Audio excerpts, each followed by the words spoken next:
और अब बात करते हैं योगी आदित्यनाथ की। जी हां, योगी आदित्यनाथ होली के बाद उत्तर प्रदेश के मुख्यमंत्री पद की शपथ ले सकते हैं। उनके साथ ही 57 मंत्रियों को भी शपथ दिलाई जा सकती है। चुनाव परिणाम आने के बाद मुख्यमंत्री योगी आदित्यनाथ दिल्ली चले गए थे। उन्होंने प्रधानमंत्री मोदी और बड़े पार्टी नेताओं से मुलाकात की। उनकी मुलाकातों का सिलसिला लगातार जारी है और इसके साथ ही योगी आदित्यनाथ की सरकार का स्वरूप भी दिल्ली में ही तय हो रहा है। तो होली के बाद सीएम पद की शपथ ले सकते हैं मुख्यमंत्री योगी आदित्यनाथ। तो योगी आदित्यनाथ ने पीएम मोदी और बड़े नेताओं से मुलाकात की है। आज उनके दिल्ली दौरे का दूसरा दिन है और होली के बाद सीएम पद की शपथ ले सकते हैं मुख्यमंत्री योगी और 57 मंत्रियों को भी शपथ दिलाई जा सकती है। प्रधानमंत्री मोदी से भी मुलाकात की है योगी आदित्यनाथ ने और साथ ही साथ आपको बता दें आज नितिन गडकरी, अनुराग ठाकुर और राष्ट्रपति रामनाथ कोविंद से भी मुलाकात करने के लिए योगी आदित्यनाथ पहुंचे। और उत्तर प्रदेश के साथ साथ उत्तराखंड में भी शपथ ग्रहण समारोह होना है। उत्तराखंड में प्रचंड जीत के बाद बीजेपी में मुख्यमंत्री के चेहरे पर मंथन शुरू हो गया है। नए सीएम के लिए श्रीनगर सीट से विधायक और निवर्तमान मंत्री धन सिंह रावत, राज्यसभा सांसद अनिल बलूनी, केंद्रीय राज्य मंत्री अजय भट्ट और पूर्व मुख्यमंत्री और केंद्र में मंत्री रहे डॉक्टर रमेश पोखरियाल निशंक समेत मंत्री रहे सतपाल महाराज के नामों की चर्चा शुरू हो गई है। निवर्तमान मुख्यमंत्री पुष्कर सिंह धामी के चुनाव हारने के बाद अब नए मुख्यमंत्री को लेकर ये तमाम नाम रेस में सबसे आगे बताए जा रहे हैं। हालांकि उत्तराखंड की कमान कौन संभालेगा, इस पर अंतिम फैसला पार्टी आला कमान को ही लेना है और जिस पर मंथन दिल्ली में जारी है। बीजेपी के राष्ट्रीय महासचिव कैलाश विजयवर्गीय ने कहा कि उत्तराखंड का सीएम कौन होगा ये कहना अभी मुश्किल है। उन्होंने कहा कि बीजेपी लोकतांत्रिक पार्टी है और विधायक दल अपना नेता चुनेगा।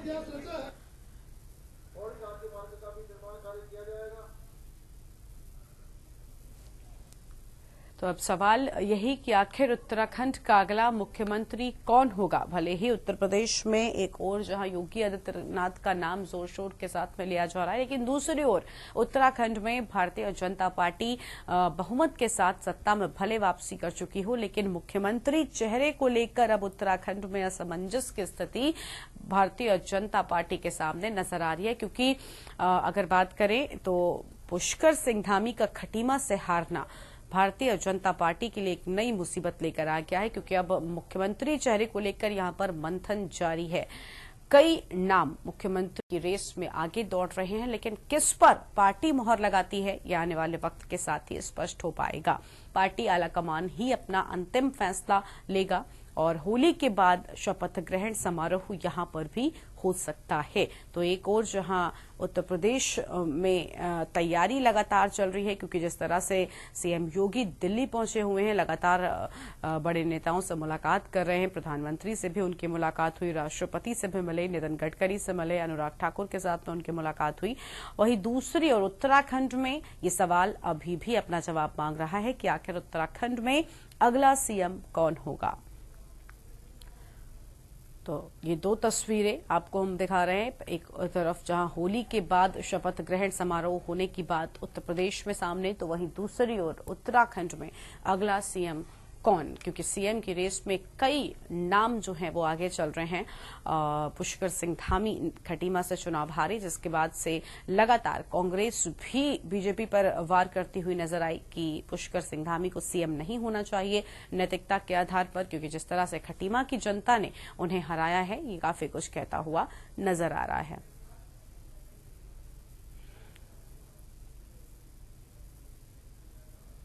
और बीजेपी 2.0 को लेकर हम लगातार बातचीत कर रहे हैं, क्योंकि महामंथन लगातार पार्टी में जारी है कि आखिर उत्तराखंड में सीएम किसे बनाया जाए और साथ ही साथ उत्तर प्रदेश में शपथ ग्रहण समारोह कब होगा। एक और जहां उत्तर प्रदेश से मुख्यमंत्री योगी आदित्यनाथ दिल्ली पहुंचे हुए हैं, लगातार जो शीर्ष नेता है उनसे मुलाकात कर रहे हैं और प्रधानमंत्री मोदी से भी उन्होंने मुलाकात की। दूसरी ओर राष्ट्रपति रामनाथ कोविंद से भी आज उनकी मुलाकात हुई, नितिन गडकरी से मिलने के लिए पहुंचे। वहीं दूसरी ओर उत्तराखंड में ये सवाल लगातार बना हुआ है कि आखिर उत्तराखंड में अब मुख्यमंत्री कौन बनेगा, क्योंकि जिस तरह से पुष्कर सिंह धामी चुनाव हारे उसके बाद से लगातार उत्तराखंड में सीएम के चेहरे पर मंथन शुरू हो चुका है। सीएम बनने की रेस में कई नाम शामिल हैं। और ये तस्वीरें आपको हम दिखा रहे हैं, सीधी तस्वीरें आपकी टीवी स्क्रीन पर, जहां पर धर्मेंद्र प्रधान से मुलाकात करने के लिए अब से कुछ देर पहले वो पहुंचे हुए थे और अब मुलाकातों का जो सिलसिला है आप देख सकते हैं लगातार मुख्यमंत्री योगी आदित्यनाथ का जारी है।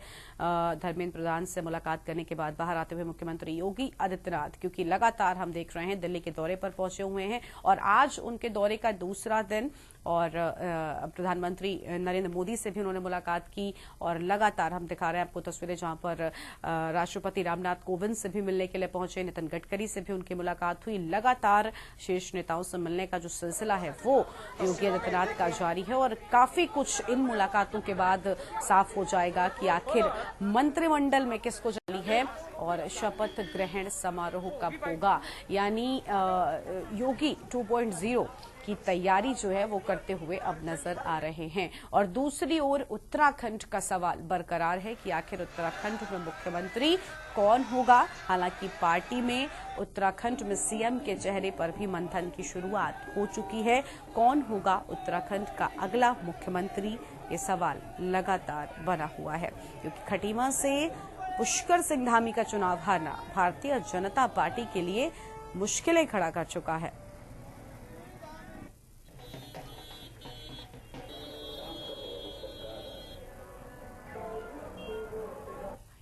और कौन होगा उत्तराखंड का अगला मुख्यमंत्री और साथ ही साथ उत्तर प्रदेश में कब होगा शपथ ग्रहण समारोह, उसको लेकर हम विस्तार से बातचीत करेंगे। हमारे साथ में दिल्ली से रेजिडेंट एडिटर अमित दुबे जी हमारे साथ में हैं और साथ ही राजेश वर्मा जी हमारे साथ में हैं उत्तराखंड से। अमित जी से शुरुआत करते हैं। अमित जी, लगातार हम देख रहे हैं 2 दिनों से तस्वीरें मुख्यमंत्री योगी आदित्यनाथ की अलग अलग शीर्ष नेताओं से मुलाकातों की, क्या कुछ निकल कर आएगा इन मुलाकातों के बाद, क्या कुछ निर्णय सामने आ सकता है? देखिए, ये जो मुलाकातें आज हुई हैं या मुलाकातें जो कल हुई है, प्रधानमंत्री को अगर हम छोड़ दे, प्रधानमंत्री की तरफ से मार्गदर्शन किया जाता है, खासतौर पर जो भी मुख्यमंत्री होता है आगे की चीजें जो है उन्हें लेके डिस्कशन होता है। अन्यथा अदरवाइज जो ये अन्य मुलाकातें हुई हैं महज औपचारिक है और औपचारिकता के साथ, क्योंकि पहली बार पूर्ण बहुमत की सरकार दोबारा यूपी में आई है पिछले कई सालों के बाद में, और ऐसे में एक दूसरे को बधाई देने का जो सिलसिला होता है वो है। अब क्योंकि धर्मेंद्र प्रधान के साथ मुलाकात योगी आदित्यनाथ की हो चुकी है और इसके बाद अब पार्टी अपनी रणनीति पे काम करेगी, यानी अमित शाह के साथ अब योगी आदित्यनाथ की दोबारा मुलाकात होगी, जिसमें बीजेपी के राष्ट्रीय अध्यक्ष भी रहेंगे। और ऐसे में किस तरह से ये मंत्रिमंडल में कौन कौन होगा, किस तरह से मंत्रिमंडल का विस्तार होगा, इन सारी चीजों को लेके अब चर्चा शुरू होगी। हालांकि 2 दिन हो गए, आज दूसरा दिन है योगी आदित्यनाथ को, लेकिन कल से मिलने का सिलसिला जो है वो लगातार चल रहा है। और फिलहाल जो शेड्यूल दिया गया था उनमें धर्मेंद्र प्रधान से मुलाकात हो गई है। मेरे सूत्र बता रहे हैं कि खास तौर पे 4 बजे के आसपास का समय रखा गया है, जब मुख्यमंत्री जो है वो गृह मंत्री अमित शाह के घर जाएंगे और जहां तमाम चीजों को लेकर डिस्कशन शुरू होगा और आखिरकार मंत्रिमंडल में कौन कौन मंत्री शपथ लेंगे पूरी लिस्ट जो है वो तैयार की जाएगी। जी बिल्कुल, यानी काफी कुछ जो है वो सामने आ सकता है। राजेश जी हमारे साथ में लगातार बने हुए। राजेश जी, एक और जहां उत्तर प्रदेश में मंत्रिमंडल में किसको जगह मिलेगी इसको लेकर बातचीत हो रही है, तो ये उत्तराखंड में अभी भी बड़ा सवाल ये कि आखिर मुख्यमंत्री कौन होगा। क्या लगता है इस पर मंथन भारतीय जनता पार्टी का कहां तक पहुंचेगा और किस पर ये मंथन जाकर रुकने वाला है?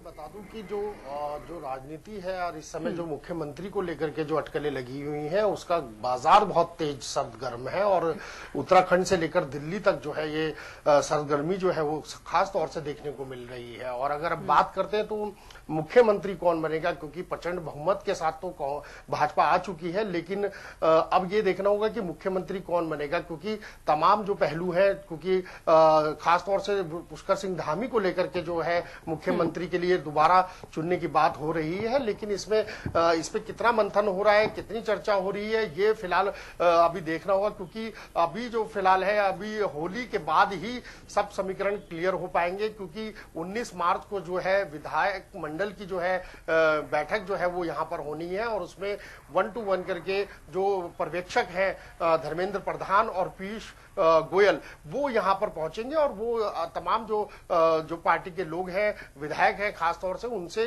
जो है उनसे चर्चा करेंगे और उसमें ये सहमति अगर बनती है कि पुष्कर सिंह धामी को दोबारा रिपीट किया जाए तो इसमें कोई दो राय नहीं कि पुष्कर सिंह धामी जो है वो दोबारा मुख्यमंत्री की कमान संभाल सकते हैं। लेकिन इसके साथ साथ कहीं नाराजगी इस बात को भी देखने को मिल रही है, कहीं जो आपस में गुट है वो ये चाहते हैं कि नए सिरे से जब चुनाव हुआ है, तमाम चीजों को लेकर के बात हुआ है, अगर पुष्कर सिंह धामी अगर हार चुके हैं तो फिर नए मुख्यमंत्री की चेहरा जो है वो भाजपा पार्टी को लाना चाहिए। तो इसमें भी एक कश्मकश जो है वो इस समय उत्तराखंड की राजनीति में जो है गरिमा देखने को मिल रही है। और इसमें अगर चेहरों की बात करें तो सतपाल महाराज नंबर 1 चेहरा जो है इस समय मुख्यमंत्री का जो है चर्चाओं में है। और उसके साथ साथ अगर हम बात करें तो धन सिंह रावत है और उसके साथ रेखा आर्य है और यशपाल आर्य, माफ कीजिएगा कि मदन कौशिक जो है वो भी मुख्यमंत्री के चेहरे के तौर इस समय चर्चाओं में है। लेकिन दिल्ली से लेकर मतलब उत्तराखंड से लेकर दिल्ली जो है सरगर्मियां हैं और लगातार जो है मिलने का मेल मिलाप का जो दौर है वो दिल्ली में लगातार जारी है। लेकिन फिलहाल हमारे जो सूत्र हैं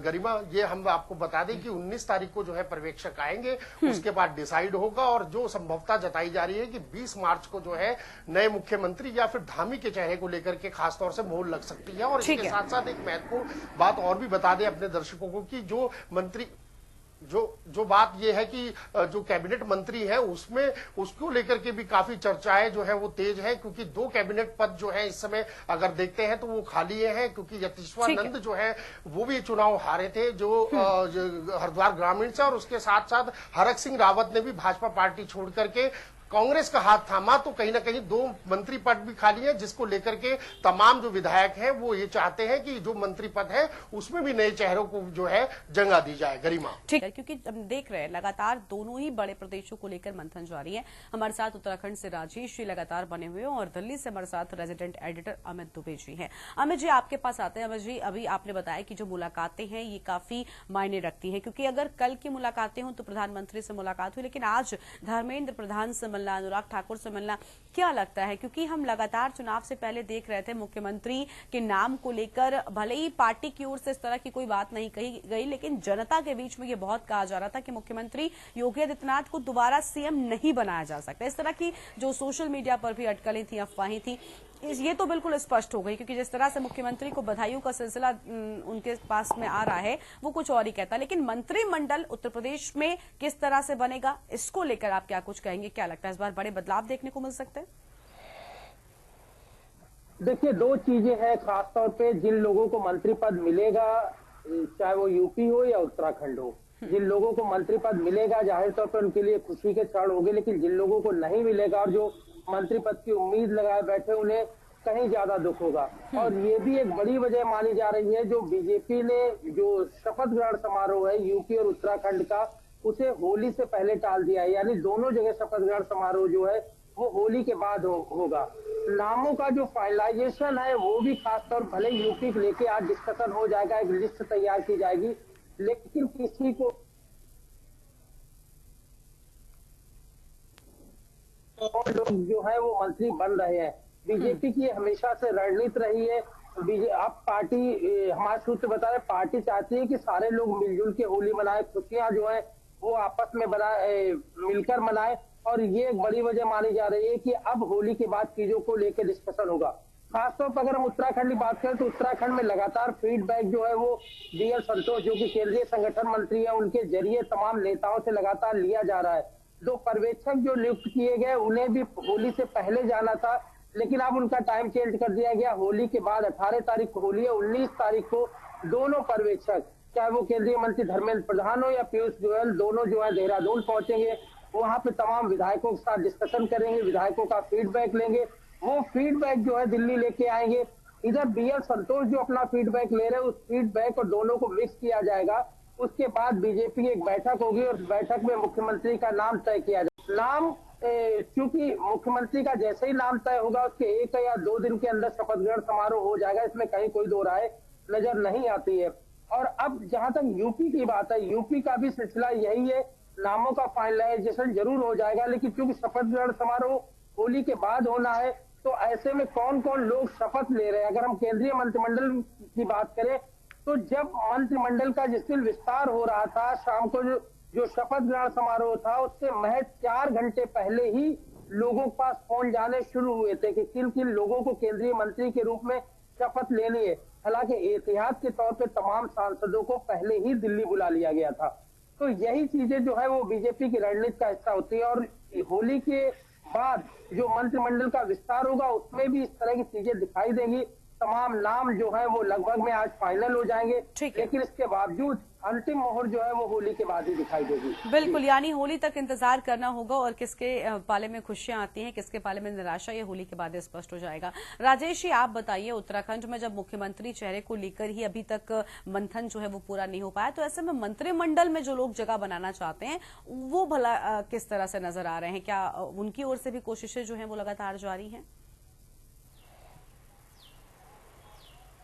बिल्कुल गरिमा, क्योंकि कहते हैं ना, जब चीजें बंटती है, बंटवारा होता है, चाहे वो मंत्री पद का हो या किसी भी चीज का, तो फिर सभी होड़ जो है वो कहीं ना कहीं लग जाती है तमाम नेताओं की। तो वही हाल जो है इस समय भाजपा पार्टी में देखने को मिल रहा है। जो पहाड़ पे भी अपनी नई नई सीटों से जो नए विधायक चुन के आए हैं, वो भी इस समय राजधानी देहरादून में जो है डेरा डाले हुए हैं, मंत्रियों से मिल रहे हैं, मुलाकातें जो है वो लगातार संगठन के लोगों से हो रही हैं। वो भी चाहते हैं कि कहीं ना कहीं जो इस समय जो आप पद अगर मिलते हैं या मंत्री पद को लेकर के बात करें या और भी जो जिम्मेदारी अगर भाजपा या संगठन से मिलती है तो वो उनको जल्द मिल जाए, ताकि वो, इसीलिए यहां पर चर्चाओं का बाजार भी गर्म है। लेकिन फिलहाल सबसे बड़ी चुनौती जो है वो भाजपा के सामने मुख्यमंत्री के तो चेहरे को लेकर के है, और मुख्यमंत्री के चेहरे को लेकर के जल्द ही तस्वीरें जो है वो गरिमा साफ हो जाएंगी। और लगभग जैसे मैंने आपको बताया कि 19 तारीख को जब पर्यवेक्षक आएंगे तो सभी लोगों से 1-to-1 करके वार्ता जो है उनकी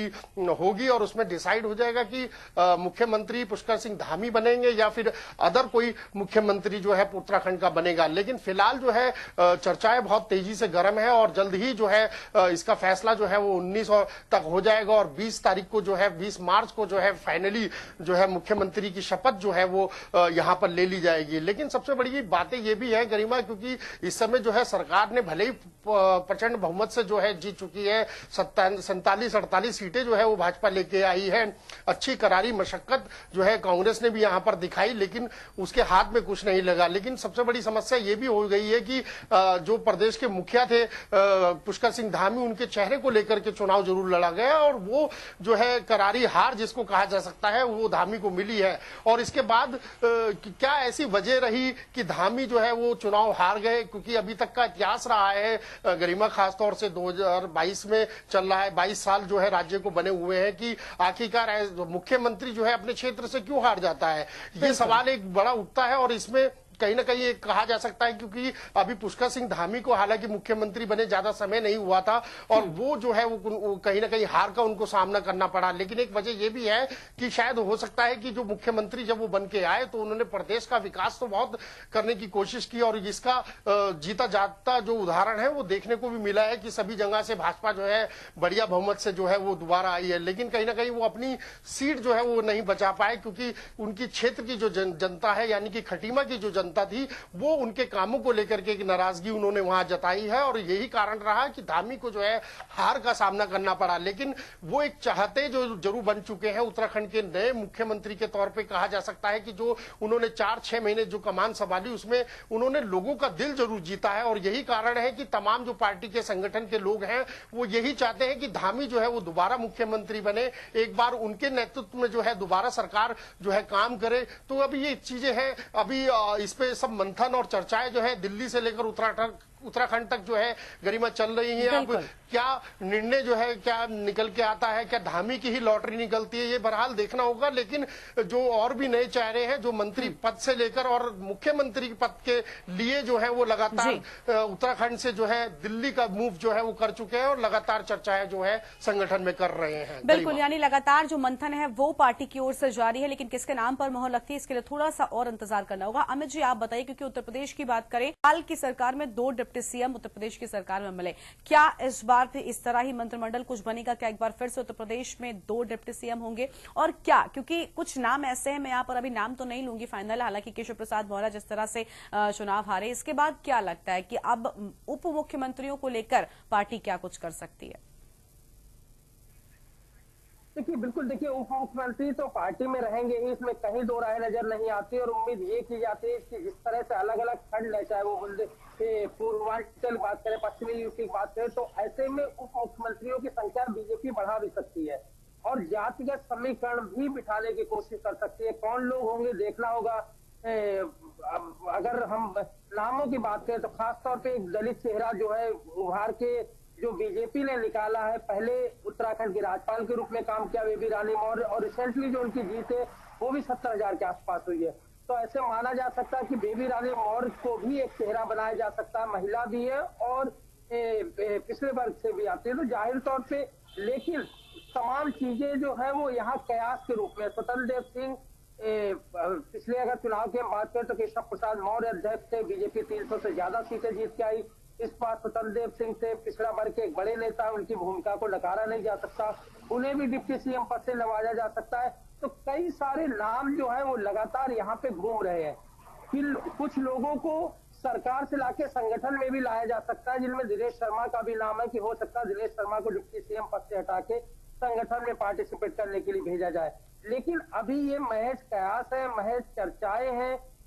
अंतिम फैसला जो है वो दिल्ली से ही लिया जाता है, खासतौर पर उप मुख्यमंत्रियों को लेके।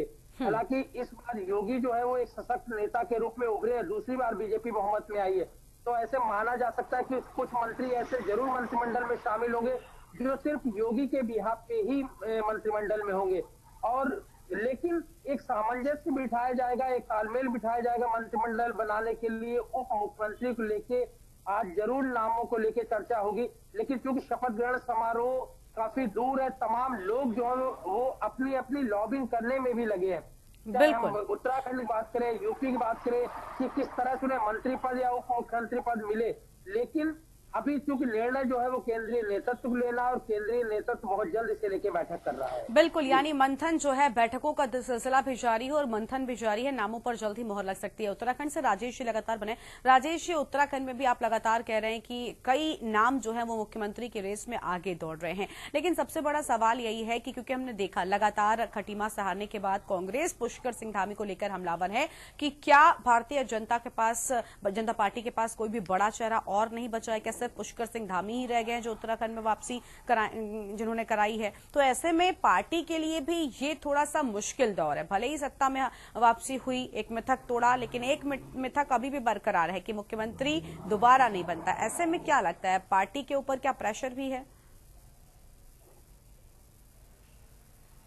देखिए, स्वाभाविक सी बात है गरिमा, क्योंकि प्रेशर तो पार्टी के ऊपर होगा ही, क्योंकि अगर जो है धामी अगर जीत जाते तो टेंशन जो है वो खत्म हो चुकी होती और अब तक के मुख्यमंत्री के तौर पे उनको बतौर जो है वो अभी सत्ता जो है वो चला रहे होते। लेकिन कहीं ना कहीं जो जब हार हुई है तो इसका सामना जो है वो जरूर करना पड़ेगा, और धामी की वजह से ही ऐसा जो डिले जो हो रहा है वो इसी वजह से हो रहा है, क्योंकि वो हार चुके हैं और मंथन अभी लगातार पार्टी और संगठन में चल रहा है कि आखिरकार मुख्यमंत्री क्या उन्हीं को बनाया जाए या फिर नया चेहरा लाया जाए। लेकिन इसी उधेड़ बुन के चक्कर में जो है कहीं ना कहीं नए जो नेता हैं, या कह सकते हैं जैसे नाम चल रहे हैं, सतपाल महाराज की हमने बात कही, धन सिंह रावत की बात करी हमने, सुबोध उनियाल है जिसमें लिस्ट में है, रेखा आर्य जो है वो इस लिस्ट में है। तो कहीं ना कहीं इन लोगों को लेकर के इन लोगों को भी लगता है कि अब जो है जब नेतृत्व परिवर्तन होना है तो क्यों ना क्यों नए चेहरे को लेकर के जो है वो किया जाए। इसीलिए दिल्ली तक जो है लगातार दौड़ है, और दिल्ली में भी इस बात को लेकर के दोबारा चर्चा हो रही है कि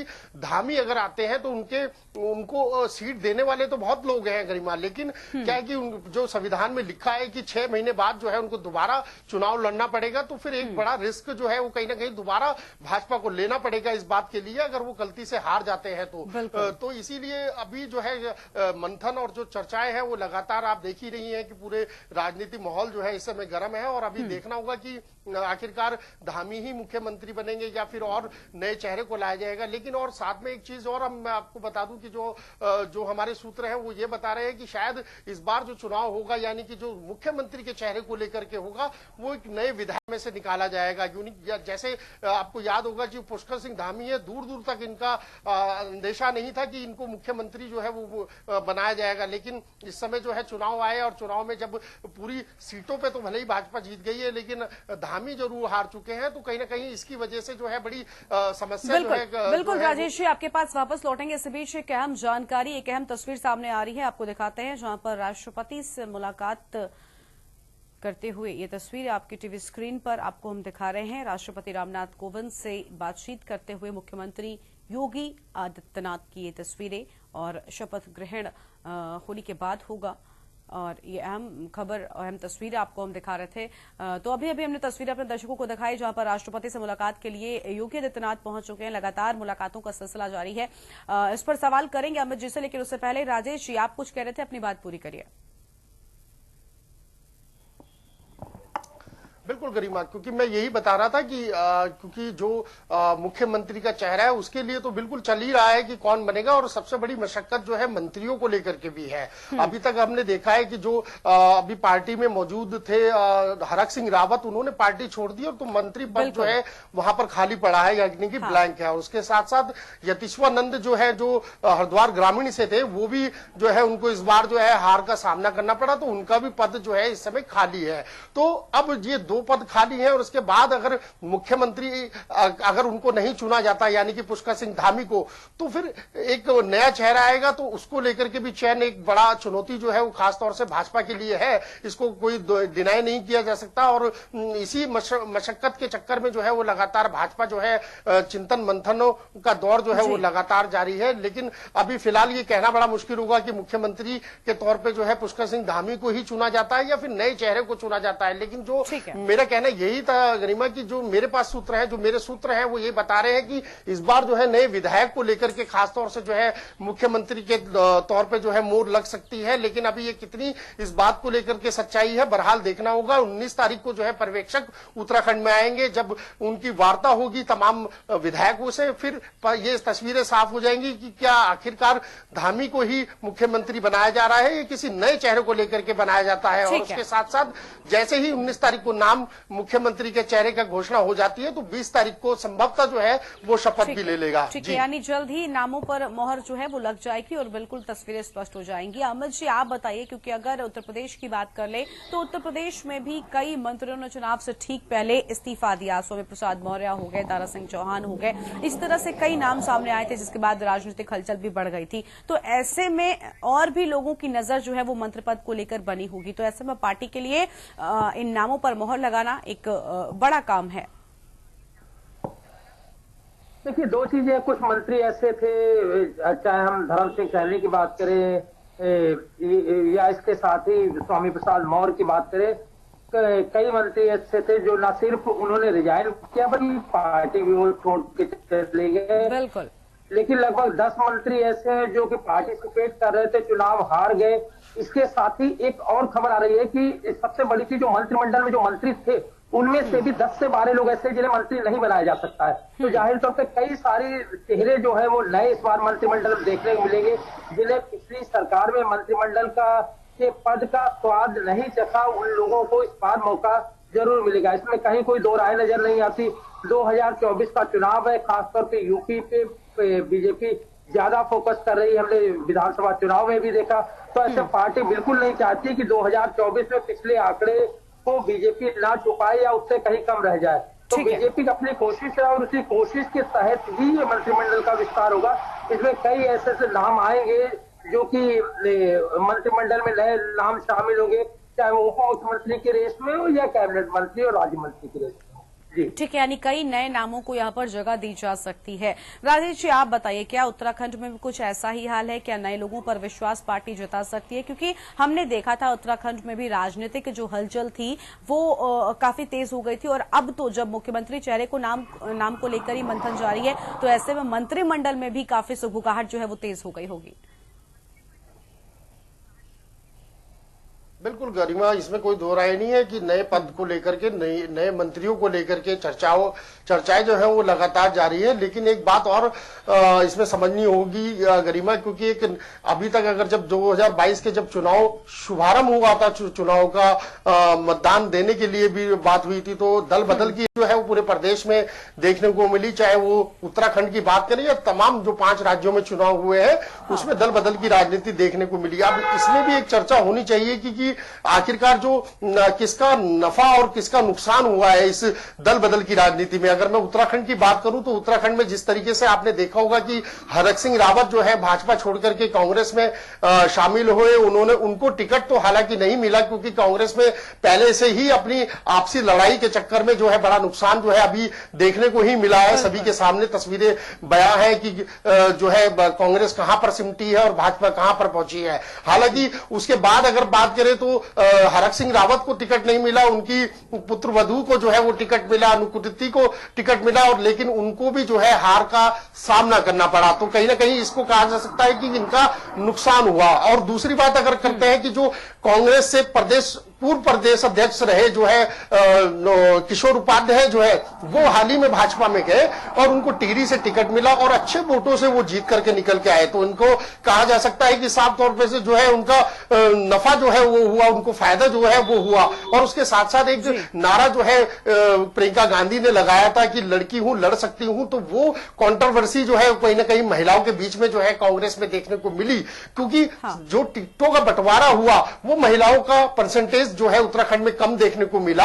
और इसी की वजह है कि महिला जो है सिर्फ एक ही कांग्रेस की निकल के आई है लगभग, जो भगवानपुर सीट से पूर्व में भी रही है विधायक। लेकिन इसके साथ साथ एक और भी बात है कि जो सरिता आर्य जो है महामंत्री थी महिला मोर्चे की कांग्रेस में, उन्होंने कांग्रेस छोड़ी और भाजपा में शामिल हुई और उन्होंने नैनीताल से जो है दावेदारी जो है भाजपा के टिकट को लेकर के की और उनका भी जो है फायदा हुआ। वो भी अच्छे वोटों से जो है वहां पर जीती और वहां पर जो यशपाल आर्य के पुत्र है वो जो है उनको हार का सामना करना पड़ा। तो कहा जा सकता है कि दल बदल जरूर हुआ और दल बदल में जिसकी लहर आई, यानी कि भाजपा की लहर जिस तरीके से दोबारा प्रदेश में देखने को मिली, तो जिन लोगों ने कांग्रेस का साथ छोड़ करके भाजपा का साथ दामन थामा, चाहे वो किसी भी और पार्टी से हो, तो वो सब ही जो है विजयी हुए। तो इस बात को भी समझना पड़ेगा क्योंकि आगे जो चुनाव आएंगे, 2024 में भी चुनाव है, उससे पहले भी चुनाव की बात करें तो वो भी चुनाव है। तो कहीं ना कहीं एक जो मत जो है, जो जनता जो है वो कहीं ना कहीं इस बार दोबारा बीजेपी के ऊपर जो है उन्होंने भरोसा जताया है। लेकिन अब इस समय जो विकट संकट है वो सिर्फ यही कहा जा सकता है कि मुख्यमंत्री के खासतौर से चेहरे को लेकर के है। हमेशा प्रधानमंत्री जो भी आए जनसभाओं में आए और पुष्कर सिंह धामी की जो है उन्होंने पीठ थपथपाई, चाहे वो जेपी नड्डा हो चाहे वो अमित शाह हो। तो अब इन तीनों की तिगड़ी किसको उत्तराखंड की कमान सौंपेगी ये बहरहाल देखना होगा और इसमें जल्द ही जो है चिंतन मंथन जो है वो जो चल रहा है वो जल्द ही उस पर विराम लगेगा और 19 तारीख को गरिमा ये फाइनल हो जाएगा कि आखिरकार उत्तराखंड का कौन नया मुख्यमंत्री होगा।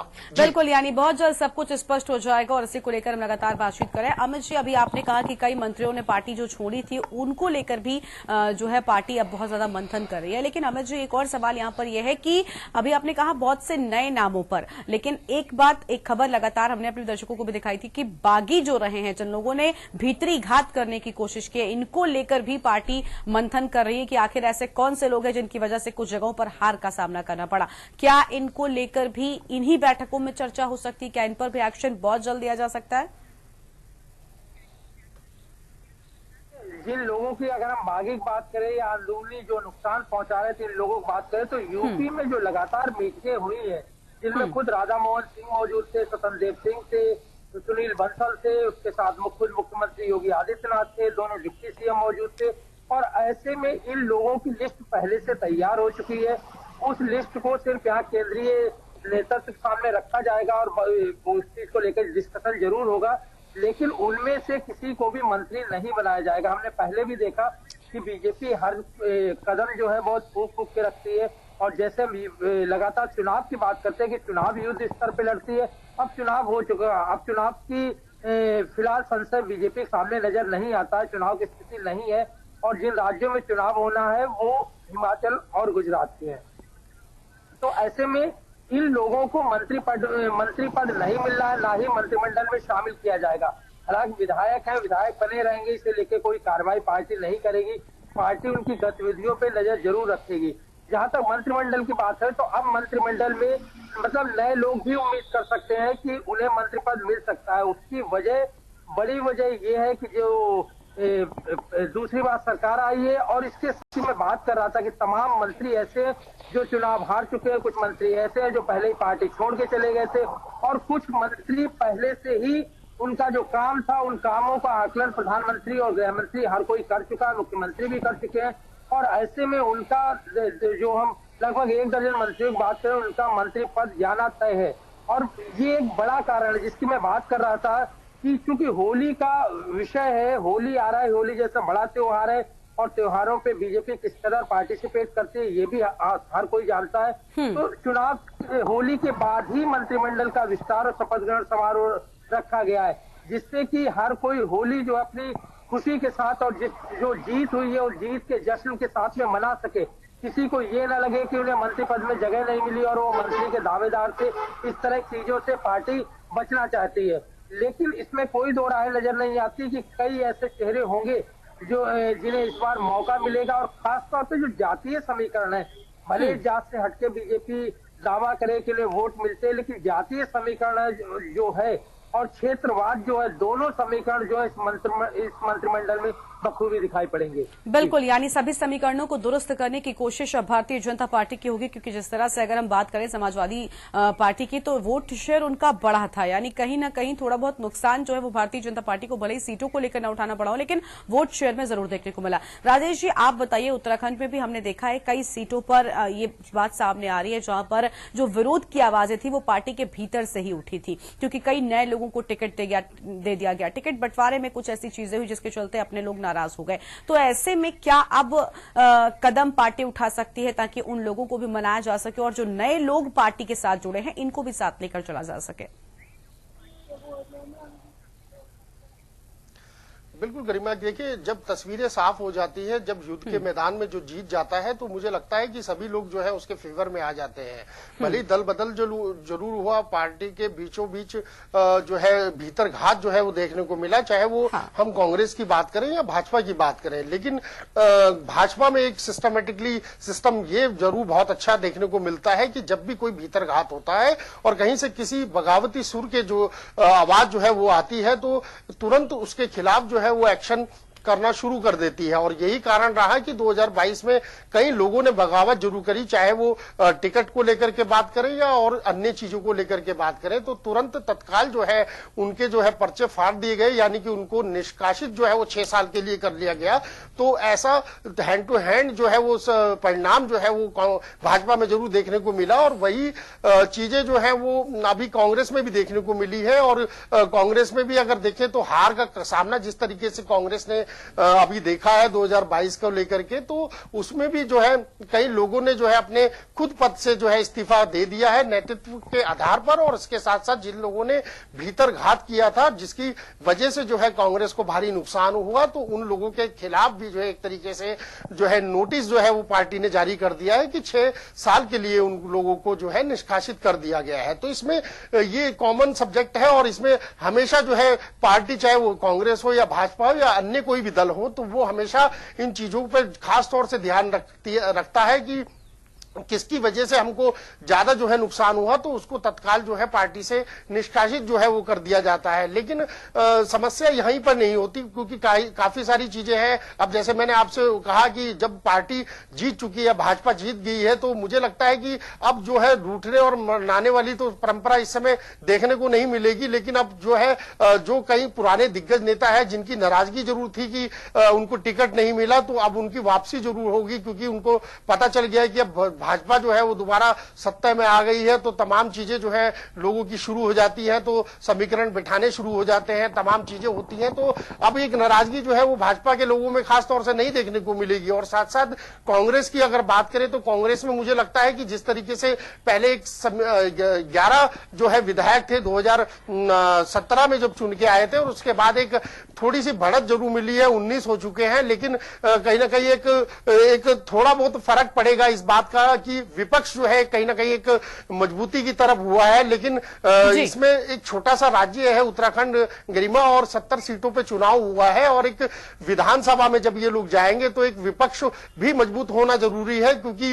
जो जन समस्याएं हैं उत्तराखंड की, जो सबसे बड़े वादे जो है पार्टियां लेकर के चली है, चाहे वो महंगाई का मुद्दा हो, चाहे पलायन का मुद्दा हो, और चाहे राजधानी स्थायी राजधानी बनाने का मुद्दा हो, तो तमाम ऐसे मुद्दे हैं जिनको लेकर के पहाड़ की जनता इस समय अपेक्षा करती है कि आखिर आखिरकार की जो हमने सरकार चुनी है, चाहे वो धामी की सरकार चुनी है, तो वो किस तरीके से आगे इसको बढ़ाएगी और किस तरीके से उनके वोट का जो उन्होंने अधिकार के तौर पे उनको पार्टी को दिया है, क्या उसका परिणाम जो है इस समय मिलेगा, तो ये देखने वाली बात होगी गरिमा। लेकिन चुनाव बड़ा इंटरेस्टेड रहा और उत्तराखंड में जिस तरीके से एक फाइट जो है बीजेपी और कांग्रेस के बीच में देखने को मिली, तो कहीं ना कहीं भाजपा की जो है इसमें बड़ी विजय हुई है। बिल्कुल, यानी आने वाले वक्त में पूरी तस्वीर जो है वो स्पष्ट हो जाएगी और मुख्यमंत्री चेहरे के नाम पर भी मोहर लगा दी जाएगी। आप दोनों का बहुत बहुत शुक्रिया हमारे साथ जुड़ने के लिए और विस्तार से हमारे साथ बातचीत करने के लिए। तो कौन होगा उत्तराखंड का अगला मुख्यमंत्री, इस सवाल का जवाब जल्द ही पार्टी की ओर से दे दिया जाएगा। हालांकि बीजेपी 2.0 का महामंथन लगातार जारी है, लेकिन फिलहाल मेरे साथ इस बुलेटिन में इतना ही। आप देखते रहिए के न्यूज इंडिया। नमस्कार।